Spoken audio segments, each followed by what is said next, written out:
Hi, today we're going to be looking at a few word problems involving compound interest. Compound interest, what is that? Compound interest is the method of calculating interest where interest earned over time is added to the principal.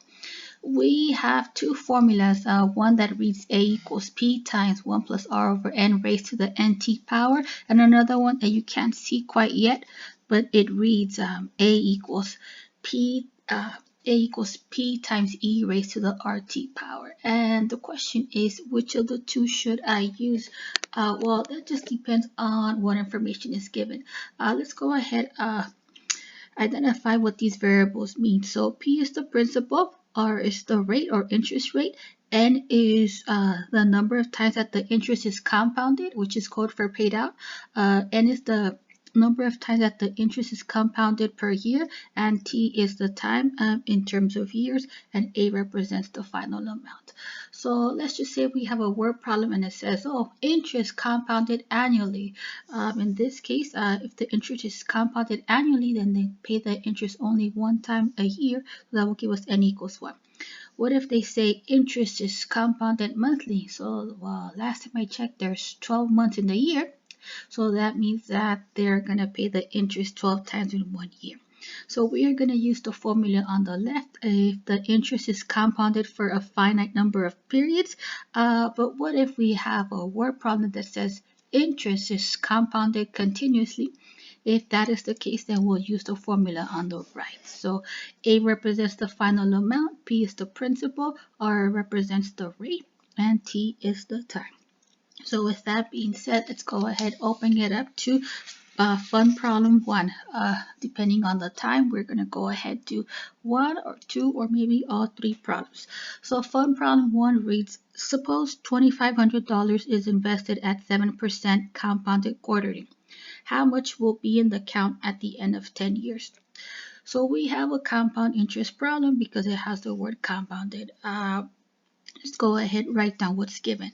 So it says, suppose $2,500 is invested at, so we are invested $2,500, so that is our starting amount or the principal. Moving forward, it's invested at 7%, so the rate is 7%, and the decimal equivalent is 0.07. Compounded, so let me go ahead and write down M. Compounded quarterly, and that is code for that the interest is paid out 4 times in 1 year, so we will write down that N equals 4. The question reads, how much will be in the account at the end of 10 years? So how much will be in the account? So what is that final amount? No idea. So I'm just going to speak to myself and say that the final amount is, I don't know, or question mark. How much will be in the account at the end of 10 years? So time equals 10. So the question is, which of the two formulas are we going to use? We are going to use the longer formula, the formula where we have a finite number of periods. So we have A equals P times 1 plus R over N raised to the NT power. We want to know what the final amount is. So let's go ahead, plug in the remaining value. So the principal, or P, is 2,500 times 1 plus R. The rate is 0.07 over N. Interest is compounded quarterly, so N is 4 raised to the NT power, so that's going to give us 4 times 10. And at this point, it's an arithmetic problem. We have no time to do it by hand, so let's go ahead and use our trusty calculator. So we have 2,500 times 1 plus 0.07 divided by 4 raised to the, I guess if I'm good at math, that'll be 40. But sometimes I'm a little nervous, so I'll punch it in, and that gives us that A is about 5003.22 decimals 0.99, and let's go ahead and put in the unit, and the commas will make it a little bit easier to read. So the moral of this story is, at the end of 10 years, the final amount will be $5,003.99. I think we have a little bit of more time, so let's go ahead and do another fun problem. All right, so fun problem 2. Fun problem 2 reads, if you have $7,500 in an account paying 8.35% compounded continuously, how much will be in the account at the end of 5.5 years? So let's go ahead, look at the secret word, which is compounded something. So we are looking at a compound interest problem. So let's go ahead, highlight the facts. So from the top, so it says if you have $7,500, so that is our starting amount. So the principal is $7,500 in an account paying 8.35%. So the rate is 8.35%. And the decimal equivalent is 0.0835, compounded continuously. So when I see the word compounded, I immediately want to put n equals, but it says that the interest is compounded continuously, so I really can't put a number. So I have to remind myself that if the interest is compounded continuously, then we are going to use the formula for continuous compounding. Moving forward, how much will be in the account at the end of 5.5 years? So how much will be in the account? So what is that final amount? We don't know. That's what we're trying to find out at the end of 5.5 years. So we wrote down the facts. We put a little love note to ourselves to let us know what we're trying to find. We have already established which formula we're trying to use. So let's go ahead and do this. So we have A equals P times E raised to the RT power. We want to know what the value of A is, so that will give us A equals P, which is 7,500 times E raised to the RT power, so that'll be 0.0835 times T, which is 5.5. At this point, now we did the tough part. Let's go ahead and punch it in our calculator, and that will give us 7,500 times E. So I'm going to do second. Can you see my calculator?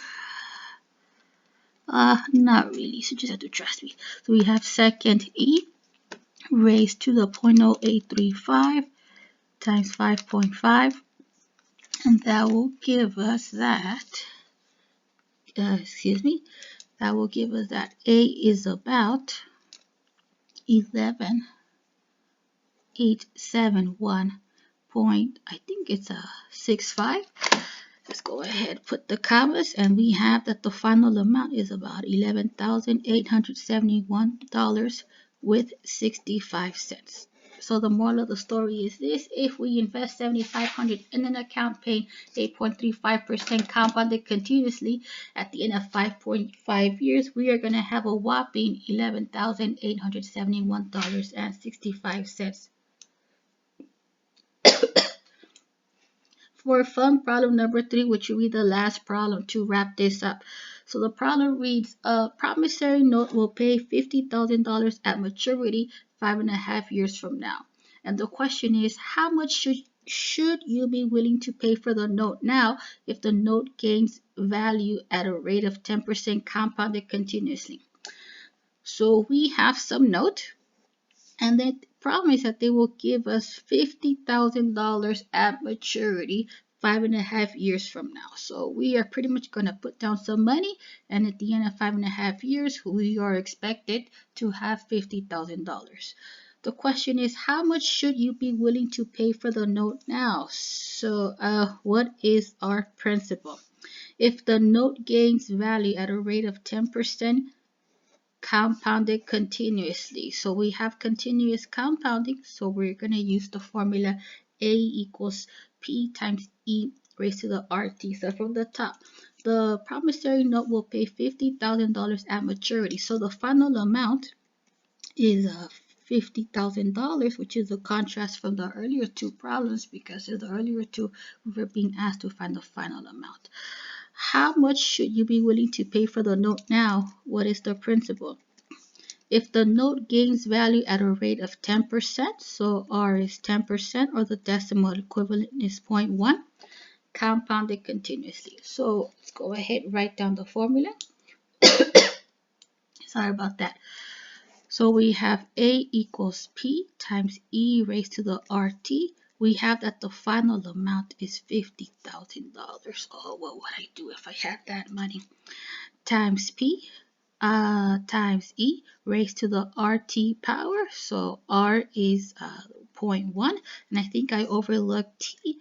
Time is 5.5 years. So we have T equals 5.5 years, or 5.5 years. Decimals are my friend. So we have P times E times R times T, which is 5.5. I'm going to pretend you can read my fives. Let me go ahead begin to simplify this expression just to minimize the number of keystrokes, and that will give us 50,000 is equal to P times E raised to the 0.55.